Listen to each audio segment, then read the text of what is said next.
Hi guys! For today's video, mag-verify tayo ng ating EGOV-PH account. Let's go! Open lang natin ang ating account, mag-login. Then, lagay nyo ang inyong PIN. Pag nakalimutan, pwede kayong mag-forget password. And then, click yung verify now.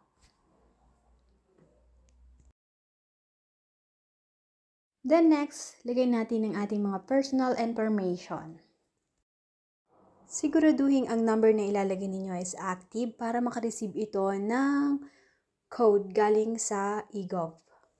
Pagka-fill up natin ang ating information, next lang guys. Then, current address, maglalagay tayo ng ating address. Then, next lang natin guys. Ito naman, kailangan natin i-confirm kung tama ba lahat ng information na inilagay natin.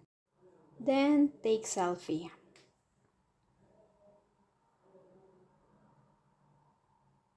Then, yes, I'm happy. Then, next ang ating signature. Then, pagkatapos natin magpirma, continue lang natin to guys. Next naman ang ID. So, piliin nyo yung ID na available ninyo. Naandyan naman yung list kung anong mga ID ang valid.